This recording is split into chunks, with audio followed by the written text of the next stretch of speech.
من شرور أنفسنا ومن سيئات أعمالنا من يهده الله فلا مضل له ومن يضلل فلا هادي له أشهد أن لا إله إلا الله وحده لا شريك له وأشهد أن محمدا عبده ورسوله وبعد. Kita sampai 1326.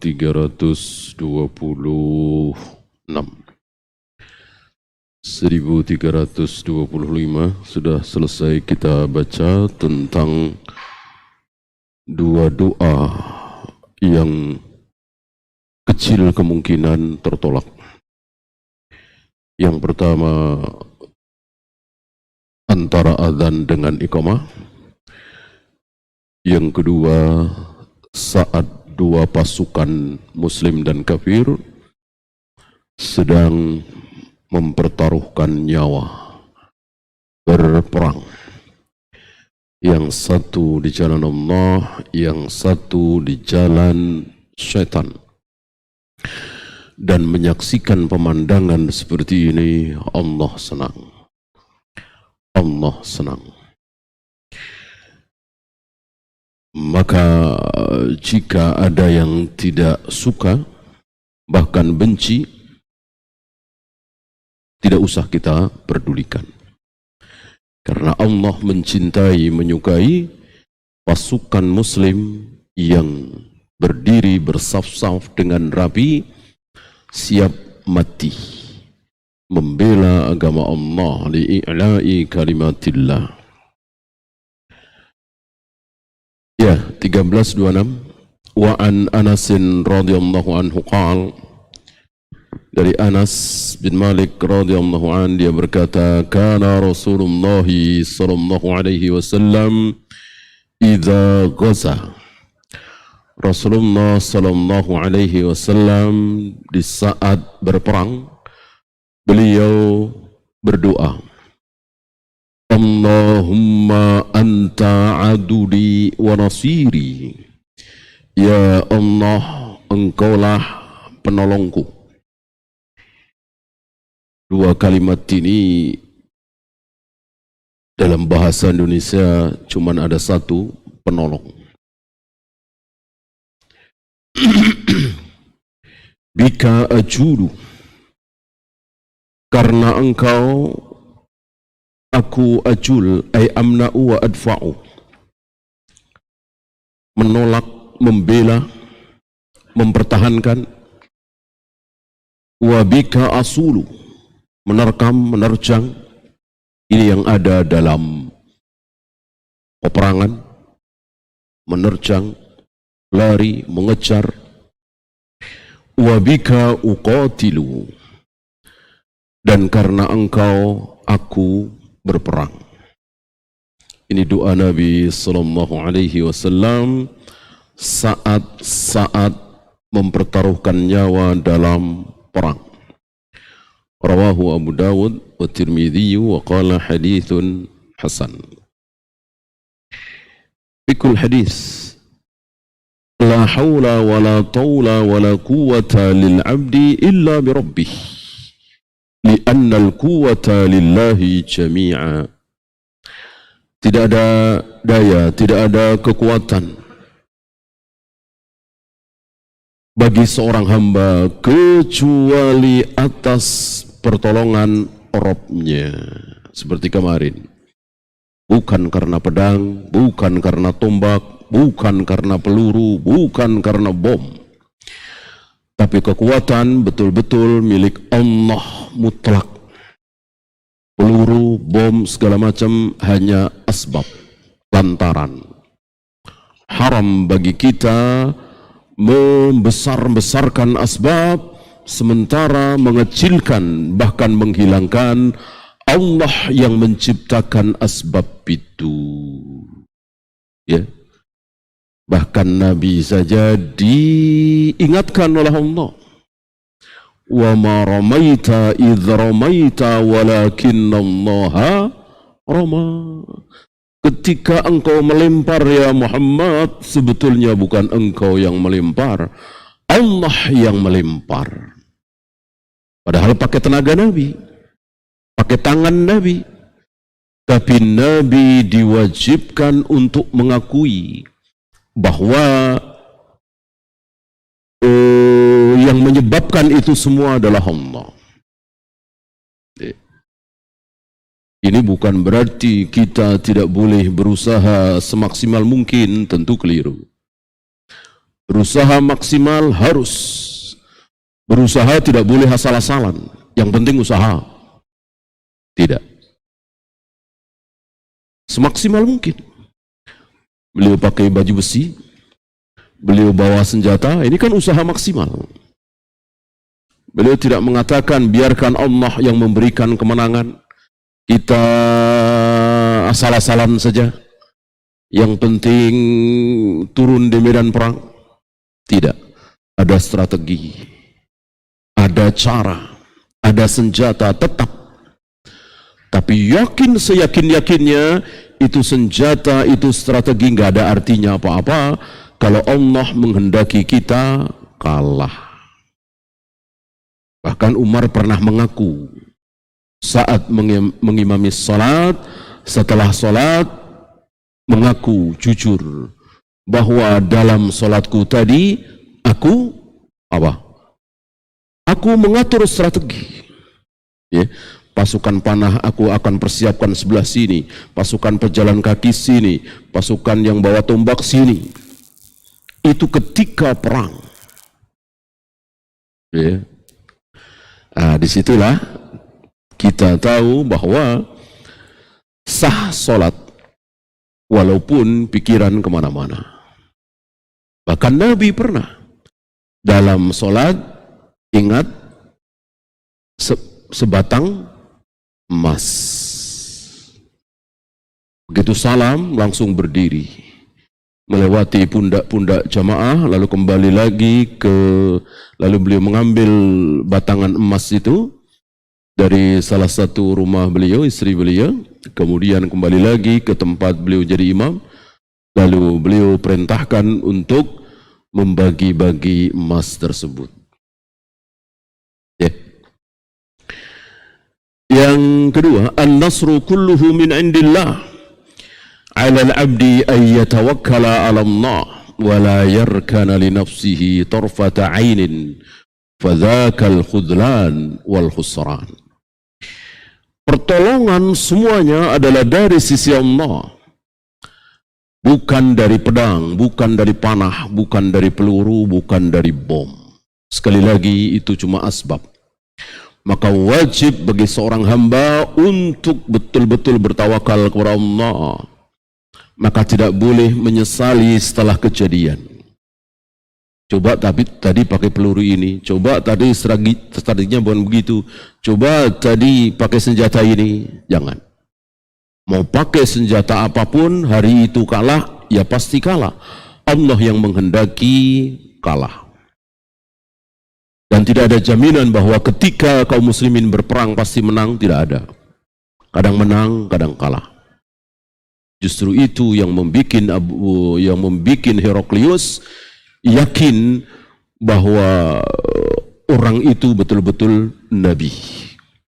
Orang yang mengaku bernama Muhammad, membawa wahyu yang sedang diceritakan oleh Abu Sufyan, betul-betul nabi. Salah satu yang meyakinkan Heraklius adalah peperangan antara dia dan aku, kata Abu Sufyan. Abu Sufyan waktu itu masih kafir. Kadang dia menang, kadang kami menang, kadang dia kalah, kadang kami kalah. Kalimat ini langsung dibenarkan oleh Heraklius dengan mengatakan, begitulah para nabi, para rasul. Ketika berperang, berjihad, kadang menang, kadang kalah. Tilkal ayyamu nudawiluha bainan nas. Hari-hari peperangan itu kami pergilirkan di antara manusia. Kadang kaum muslimin menang, kadang kalah. Dan tidak boleh mengandalkan kekuatan diri fisik, tarfata ain, walaupun sekejap mata. Maka salah satu doa Nabi adalah wala takilni ila nafsi tarfata ain. Jangan engkau serahkan aku kepada diriku ya Allah walaupun sekejap mata. Nabi tidak mau. Nabi tidak mau. Maunya beliau seluruh hari-hari beliau, sepanjang hayat beliau itu ada pada penjagaan Allah, bukan diserahkan. Ini berbeda dengan orang-orang kafir, seolah menyerahkan kepada Allah saja tidak mau. Jadi kita pasti menang kalau kita begini. Kita pasti akan sukses kalau kita begini. Kita pasti selamat dari virus ini kalau kita pakai masker, jaga kesehatan, ini, itu. Ya, nggak ada bawa-bawa Allah. Ini yang sangat kita sayangkan para dokter muslim. Jarang sekali mengatakan kalau Allah tidak selamatkan kita, mustahil kita akan selamat dari virus ini. Nggak kelihatan, kecil sekali. Walaupun kita pakai tabung, pakai ini, pakai itu. Kita pakai masker bagian dari usaha. Kita cuci tangan bagian dari usaha. Kita menghindari kerumunan bagian dari usaha. Selebihnya Allah yang berhak menularkan dan tidak menularkan. Ya. Tentu karena kita yakin bahwa Allah yang akan menyelamatkan kita atau tidak menyelamatkan kita, tentu jangan berbuat maksiat kepada Allah. Menutup masjid tentu maksiat. Ya, sholat renggang-renggang tentu maksiat. Ketemu sesama muslim nggak mau salaman, tentu ini jauh dari sunnah Nabi sallallahu alaihi wasallam. Yang terakhir, al-muslimu yuqatilu billah walillah litakuna kalimatullahi hiyal ulya. Seorang muslim itu berperang karena Allah, untuk Allah, bukan untuk si A, si B, bukan karena si A, si B, tapi karena Allah, untuk Allah. Agar apa? Agar kalimat Allah itu tinggi. Apa kalimat Allah yang dimaksud? Apa kalimat Allah yang dimaksud?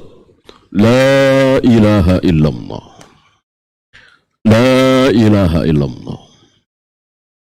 Maka jika berperang tapi bukan dalam rangka la ilaha illallah, batalkan.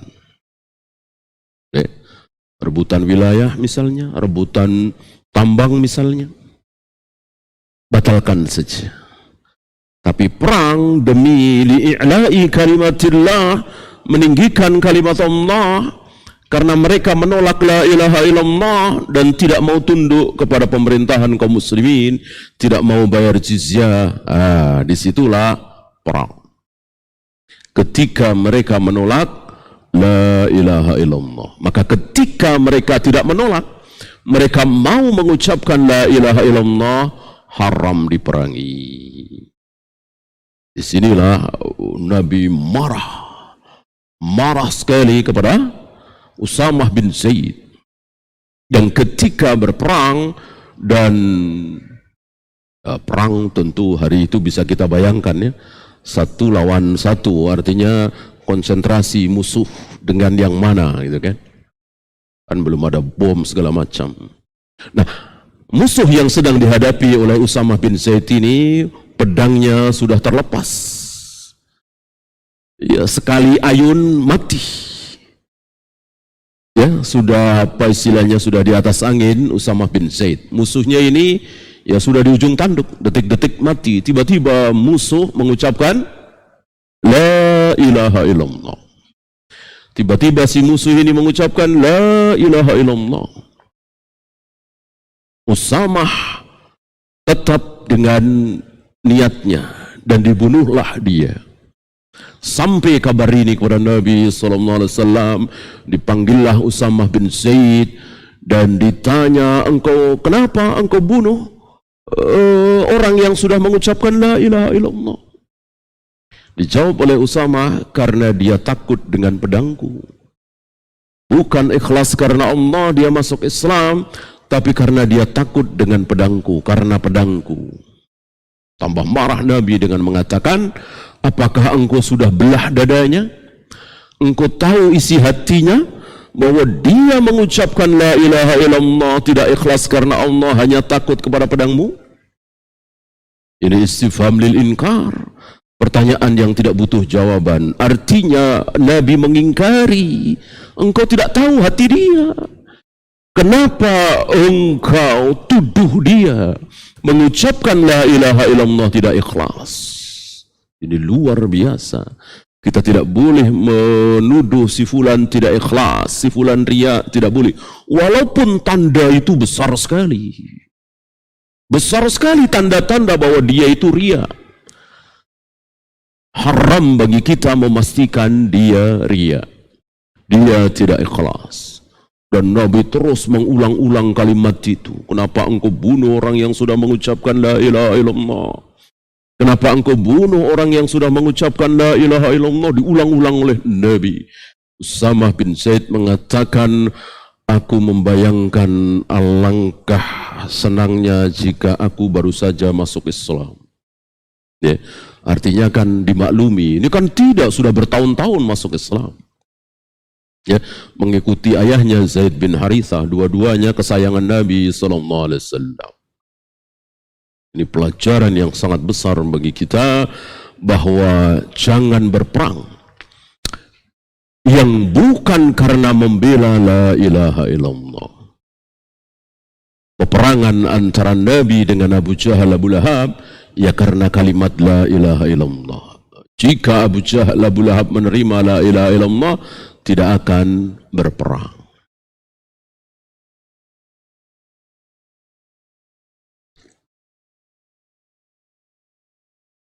Ya, 13:27. Wa an Abi Musa anna an-nabiy sallallahu alaihi wasallam kana idza khafa qauman. Dari Abu Musa al-Asy'ari bahwa Nabi sallallahu alaihi wasallam apabila takut terhadap satu kaum, takut yang manusiawi. Apakah dengan demikian beliau penakut? Tentu tidak. Manusia paling pemberani adalah beliau. Tapi bukan berarti seorang pemberani belum pernah takut. Ya. Bahkan barangkali belum ada di antara kita yang pernah merasa takut setakut beliau pertama kali bertemu dengan Jibril di Gua Hira itu. Menggigil beliau gemetaran ketakutan. Karena memang tidak mungkin ada manusia di Gua Hira. Kan beliau di Gua Hira itu kan bukan sehari dua hari, berbulan-bulan. Ya, bawa makanan ke situ menyendiri. Habis makanan pulang ke Khadijah bawa lagi. Berbulan-bulan mungkin bertahun. Nah, baru kali itu menjumpai manusia aneh memeluk beliau berpakaian sebelah putih dan seterusnya. Tentu beliau yakin ini bukan manusia dan ketakutan luar biasa. Ya, sampai menggigil dan pulang minta diselimuti kepada Khadijah. Nah, ini menunjukkan bahwa seorang pemberani bukan berarti tidak pernah takut dalam hidupnya. Termasuk ini. Ketika beliau takut terhadap satu kaum, beliau berdoa. Allahumma inna naj'aluka fi nuhurihim. Dari kalimat ini dan dari bab yang beliau bawakan di Kitabul Jihad menunjukkan bahwa Rasulullah takut terhadap kaum tersebut, musuh, ya, saat berperang. Ketakutan yang manusiawi, mengkhawatirkan, gitu. Bukan ketakutan seorang penakut, bukan. Karena beliau tidak sombong, tidak mengandalkan kekuatan diri pribadi beliau, maka beliau serahkan kepada Allah. Beliau berdoa, Allahumma inna naj'aluka fi nuhurihim. Ya Allah, kami jadikan Engkau, kami memohon kepada Engkau fi nuhurihim, fi nuhurihim, untuk berada di nahar mereka, di leher-leher mereka. Ya. Bagaimana kalau Allah di leher mereka? Ya, habis tentunya. Mereka, para musuh, habis. Kenapa? Allah di leher mereka. Ini doa Nabi SAW. Wa na'udzu bika min syururihim. Dan kami berlindung kepada Engkau, ya Allah, dari keburukan mereka, kejahatan mereka, serangan mereka. Ini doa Nabi SAW di hadapan Allah, yang menunjukkan bahwa beliau tidak mengandalkan fisik beliau, senjata beliau, jumlah pasukan beliau yang banyak, tidak. Buktinya ini, menyerahkan kepada Allah.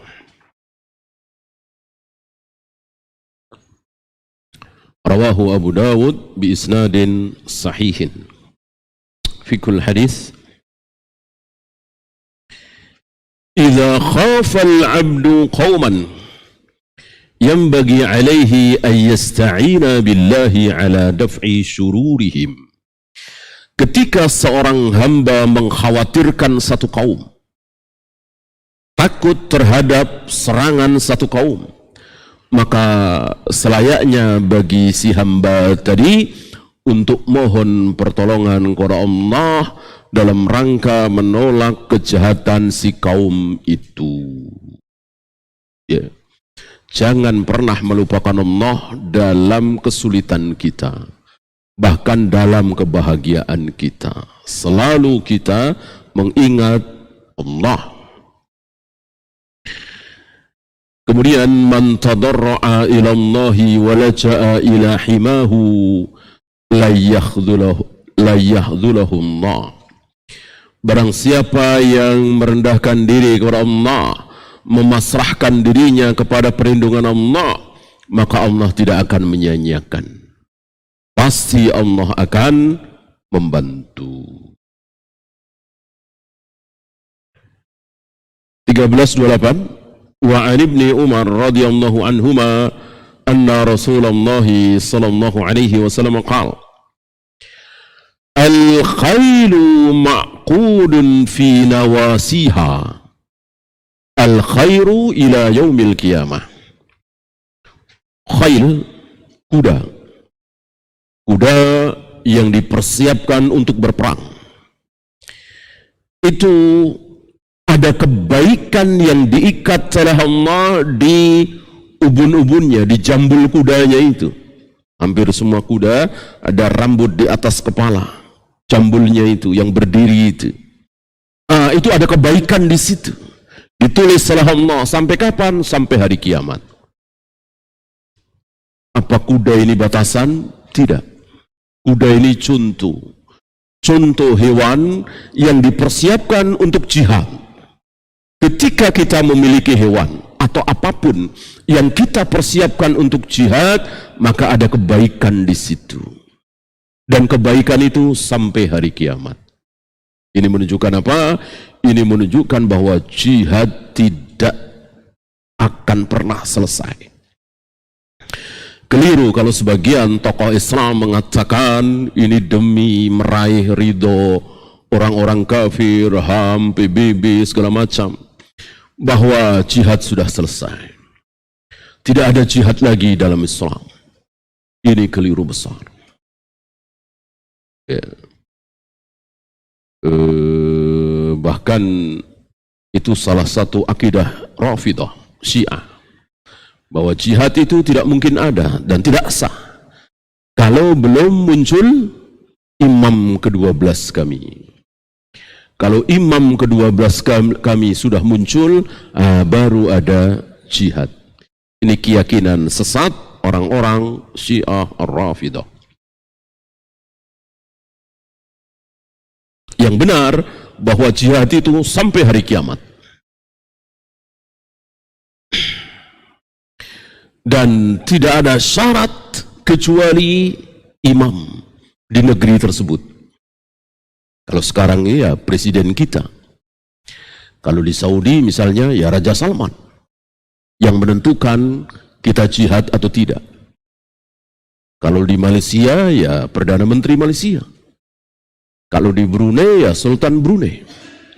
Karena hari ini kita sedang tidak memiliki Khalifatul Uzma.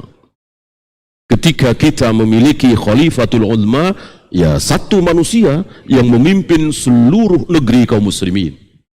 Dan itu sebuah kebaikan, tapi bukan syarat.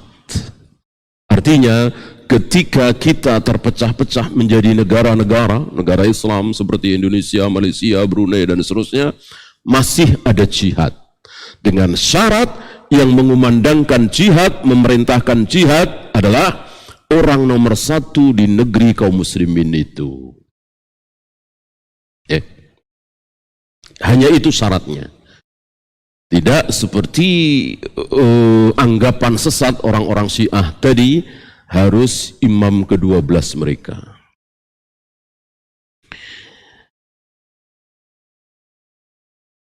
Kemudian 1329 tidak turunkan fawaid karena semakna ya. Ini 3 baru nanti diturunkan fawaidnya. Ini muttafaqun alaih. Sekarang 1329. Wa an Urwah al-Bariki radhiyallahu anhu anna an-nabiy sallallahu alaihi wasallam qala al-khailu ma'qudun fi nawasiha, sama dengan di atas. Al-khairu ila yaumil qiyamah, sama dengan di atas. Di sini ada tambahan al-ajru wal maghnam. Apa kebaikan yang terus Allah adakan di ubun-ubunnya, jambulnya si kuda itu sampai hari kiamat itu? Ada 2. Apa dan apa? Al-ajru wal maghnam, pahala dan ghanimah, pahala dan rampasan perang. Terus ada pahala. Selain pahala, pahala tentu di akhirat. Pahala belum bisa kita lihat, belum bisa kita nikmati di dunia ini. Nanti hanya bisa kita nikmati di akhirat. Yang bisa dinikmati di dunia apa? Al-maghnam, ghanimah, rampasan perang itu. Maka emasnya orang kafir, peraknya orang kafir, rumahnya orang kafir, sawahnya orang kafir, perusahaannya orang kafir, bahkan istri-istri dan anak mereka orang-orang kafir, halal bagi kita budak. Ini betul-betul Allah meninggikan kaum muslimin lewat jihad. Allah merendahkan orang-orang kafir lewat jihad.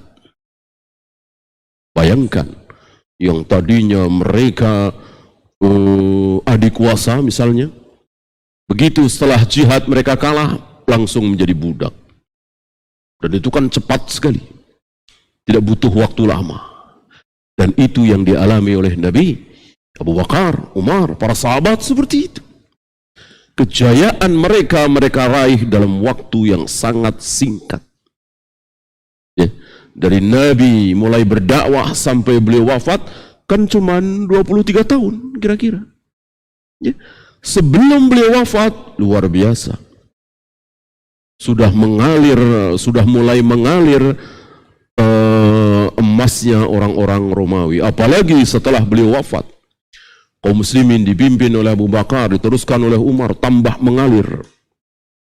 Hartanya negeri-negeri kafir ke negeri kaum muslimin, ke Madinah. Maka tidak ada riwayat kemajuan kaum muslimin diraih lewat ekonomi misalnya, lewat penemuan tambang misalnya, di zaman sahabat tabi'in, atba'ut tabi'in. Riwayat yang ada menunjukkan bahwa kejayaan kaum muslimin, kekayaan kaum muslimin diraih lewat jihad.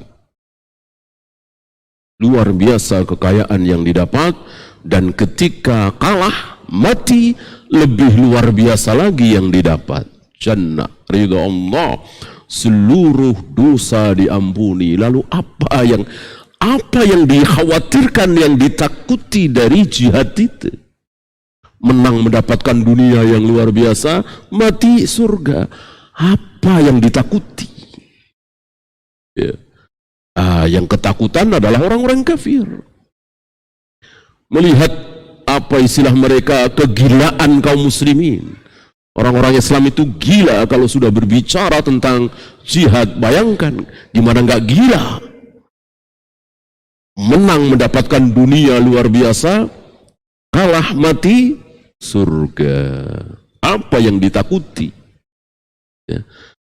Disinilah muncul hadis-hadis dhaif, bahkan hadis-hadis palsu yang merendahkan jihad. Bahkan ada riwayat palsu, roja'na minal jihadil asgar ilal jihadil akbar. Katanya sepulang dari perang Badar atau perang Uhud, Nabi mengatakan, kita baru saja pulang dari perang kecil, kita akan menuju perang besar. Apa? Jihadun nafsi, perang melawan hawa nafsu. Ini batil, mengatasnamakan Nabi SAW seolah jihad itu kecil, yang besar itu melawan hawa nafsu. Dan ini kalimat pertama dengan kalimat kedua bertentangan. Ketika seorang muslim berperang, berjihad, meninggalkan istrinya, meninggalkan anaknya, meninggalkan status sosialnya, meninggalkan kekayaannya, dan siap mempertaruhkan nyawa, dia sudah bisa mengekang hawa nafsu apa belum? Sudah. Kalau dia belum bisa berperang melawan hawa nafsu, dia tidak akan berangkat jihad. Dia akan enak-enak bersama anak, istri, sebagaimana orang-orang munafik itu.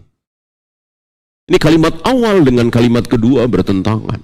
Dan begitulah salah satu ciri hadis palsu, hadis dhaif, bertentangan. Maka seandainya Al-Quran, hadis sahih, bukan dari Allah, tentu akan banyak sekali pertentangan antara satu ayat dengan ayat yang lain, satu hadis dengan hadis yang lain. Lau kana min indi ghairillah lawajadu fihi ikhtilafan katsira. Seandainya Al-Quran itu bukan dari Allah, pasti akan terdapat perselisihan yang banyak sekali. Kenyataan tidak ada satupun ayat bertentangan dengan ayat yang lain. Tidak ada satupun hadis sahih bertentangan dengan hadis sahih yang lain. Tidak mungkin satu ayat bertentangan dengan hadis sahih. Tidak mungkin satu ayat atau hadis yang sahih bertentangan dengan ilmu pengetahuan sunnatullah.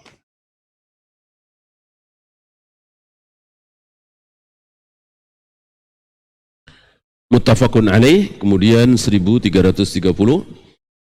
Wa an Abi Hurairah radhiyallahu anhu qala qala Rasulullah sallallahu alaihi wasallam, man ihtabasa farasan, barang siapa yang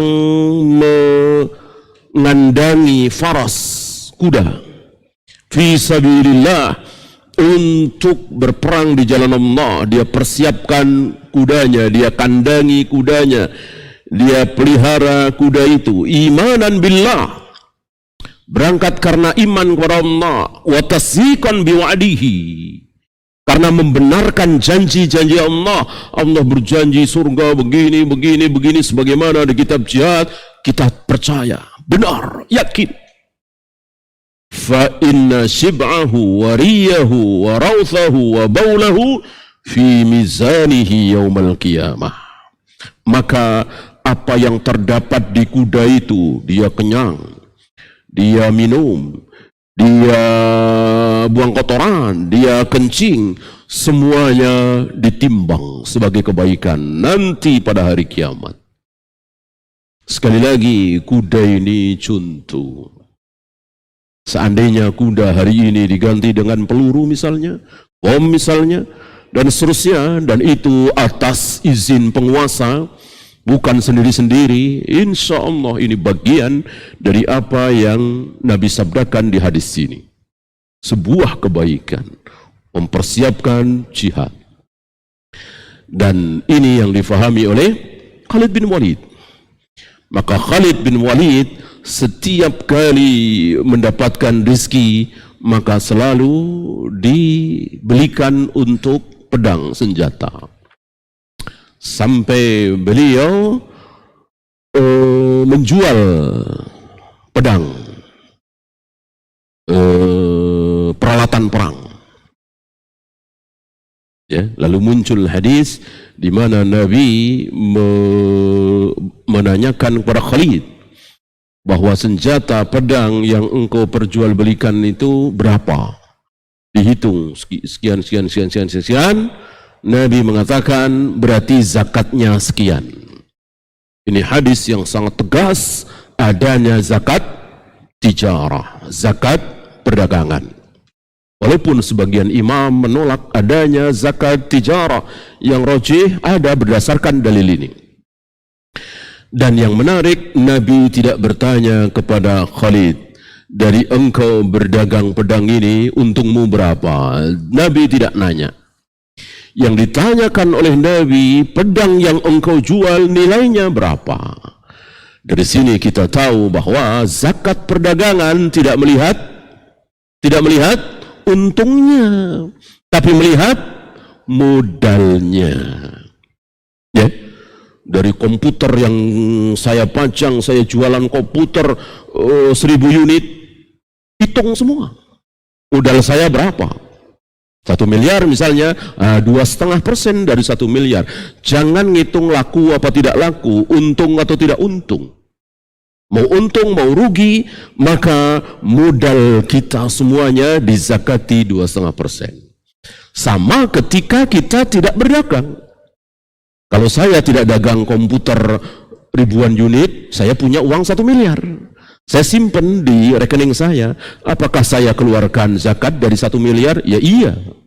Maka ketika 1 miliar itu saya rubah menjadi dagangan, komputer misalnya, motor misalnya, maka sama, laku enggak laku, ambil 2,5% dari seluruh dagangan itu. Ya. Rawahul Bukhari. Fikul hadis.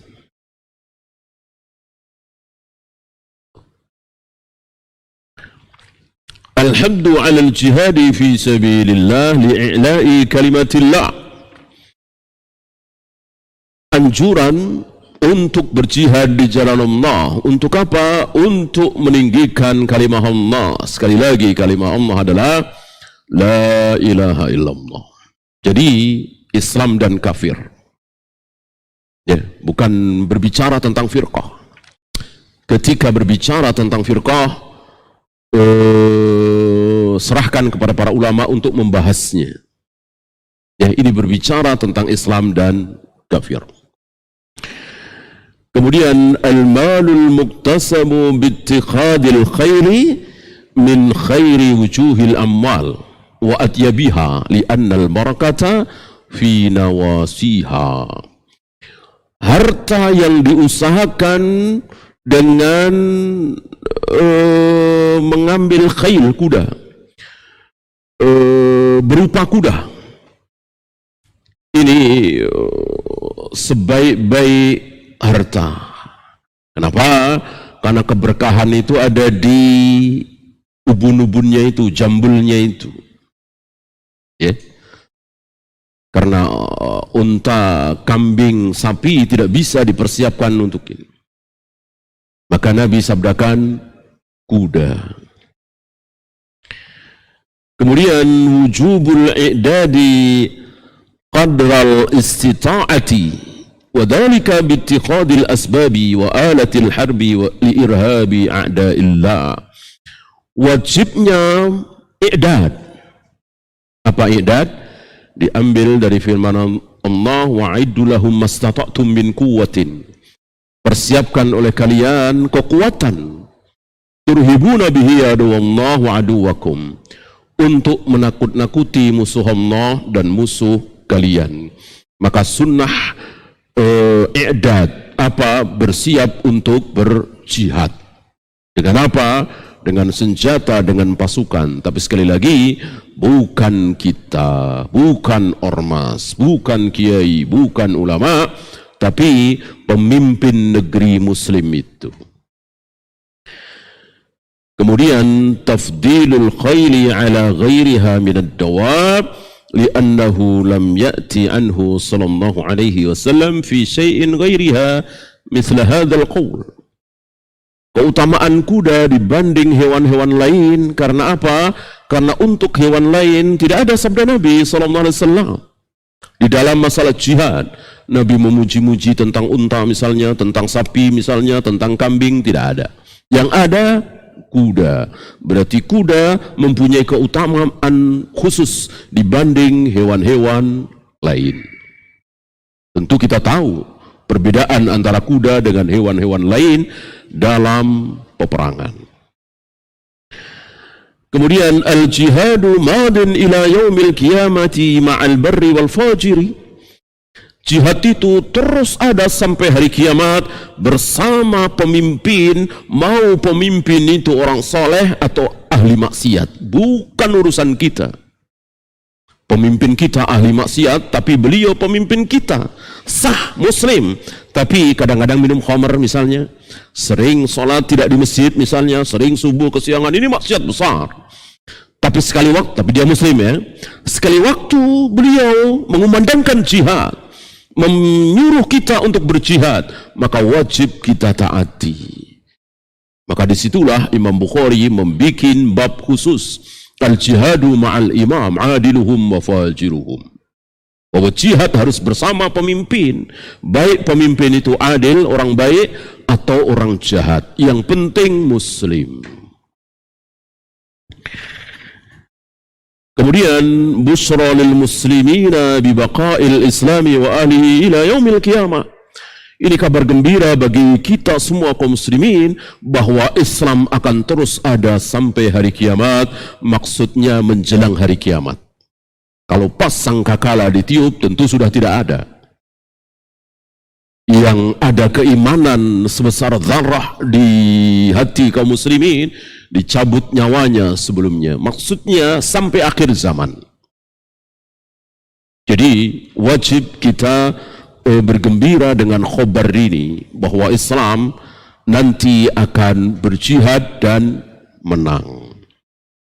Dunia akan dikuasai oleh kaum muslimin, di mana Yahudi dan Nasrani lari terbirit-birit dari kejaran kaum muslimin, bersembunyi di balik batu, di balik pohon, dan pohon-pohon bisa berbicara kecuali pohon warqat.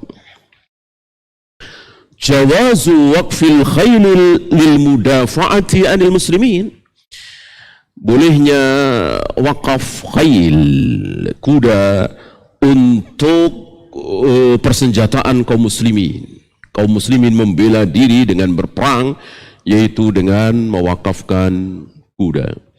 Yang terakhir, al-mar'u yu'jaru biniyatihi al-khalisati lillah wal musaddiqati biwa'dihi kama yu'jarul 'amilu.